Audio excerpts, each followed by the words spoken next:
Personification is the projection of characteristics that normally belong only to humans onto inanimate objects, animals, deities, or forces of nature.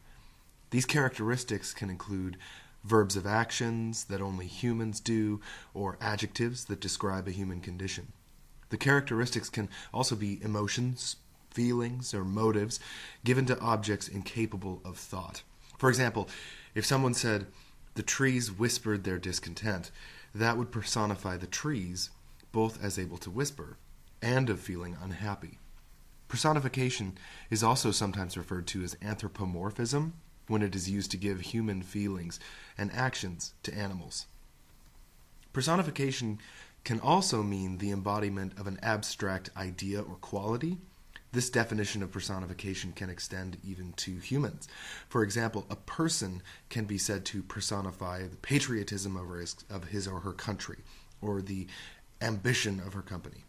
We could say, "She is the personification of the grit and determination needed to make this startup work." Emotions are an integral part of the human experience. We emote our way through daily life, through situations. We voice our opinions when we see fit. But that's just us. What about the things around us that can't actually speak but are an important part of our lives? For that, we use personification in literature. So, the following are the effects of personification. The best way to turn someone's attention to a topic is to make it more appealing. Personification can help us do that. We can turn a lifeless object into one with spirit, soul, and thought through personification. This makes the objects more interesting to the reader. Without it, describing one's views on the object would be difficult and fairly bland. For example, the wall, formidable as ever, mocked our attempts to navigate the road, is more interesting and poetic than "we hit a dead end." The inanimate object wall is shown to possess the human characteristics of being able to mock. Now the wall obviously didn't actually travel there and oppose the person. It's only the way that the person sees the wall. That really illustrates well the nuances of personification. The sights and sounds around us may not be our concern, but it is only human nature to make it our concern. Like a musician loves his instrument, or a botanist loves his greenhouse, a poet uses personification to describe how exactly he loves those things, by doing what he loves most, creating poetry. The brilliance of personification comes with the thinning of reality and the rise of the imaginary. You can take anything from a spoon or a tree to even the entire universe and describe them as if they were acting and reacting like humans. The effect may seem fictitious, but a more abstract look at the object being personified tells us how it exists as a whole. A religious form of this is known as anthropomorphism, which means attributing human qualities to God or to gods. This applies to any religion, be it Christianity, Hinduism, Islam, etc.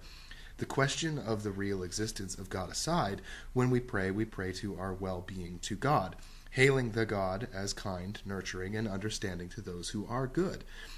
All are characteristics of human behavior. This is one of the reasons for the use of personification in poetry.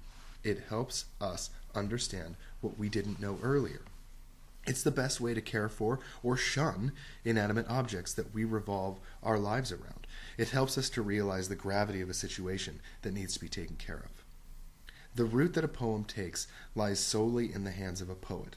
A great poet will evoke the precise emotions in you, with no questions asked, which is why personification is so important to poetry. Personification and anthropomorphism have been a part of storytelling for thousands of years. We see evidence of it in Aesop's fables and fairy tales from many different cultures throughout the world. Gods and myths and legends are often given human qualities, even though they're not distinctly human, and this makes them very good examples of personification.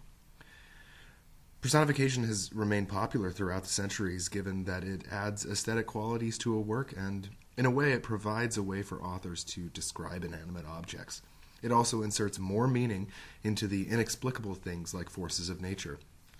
Often the use of personification also helps to show a character's own attitudes toward a certain thing, if they project or ascribe their own feelings onto an inanimate object. Anthropomorphism is also still very popular, especially in the stories for children. And you sometimes see it in works of satire, like George Orwell's Animal Farm, and in graphic novels like Art Spiegelman's Mouse. In this first example of personification, Shakespeare uses the concept of the moon as a character. The moon is feminized, as often it is in literature if given a gender, and said to be the governess of floods. The color of the moon lends to the description of her anger, and she is said to cause more disease to spread due to her displeasure. Shakespeare thus gives the moon new descriptive qualities, emotions, and motivations. Robert Frost's poem Mending Wall contains the famous line, "Good fences make good neighbors." This excerpt is from the beginning of the poem and sets up a contrast between the neighbors who keep fixing the wall between them and the something that doesn't love this wall. And though Frost never specifies what it is that doesn't love a wall, we can take it to mean that nature revolts against artificial separations and borders. Winter cold causes the wall to break in different places, and Frost gives winter the motivation for doing this. Mary Oliver's poem When Death Comes uses several different ways to describe death. She begins here with the image of death as a hungry bear.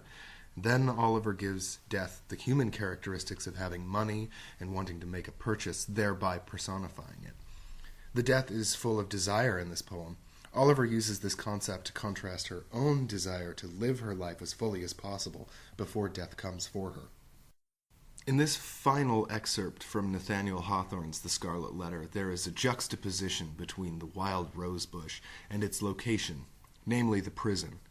The rosebush is delicate and has fragile beauty, whereas the condemned criminal is going forth to his doom. Hawthorne uses personification to say that the rosebush offers its fragrance and thus a measure of its innocence to the prisoner. He goes on to personify nature as full of both kindness and pity. Lastly, I'd like to thank Arun Prabhu at Buzzle for his explanation of the effects of personifications, from which I drew a large amount of inspiration.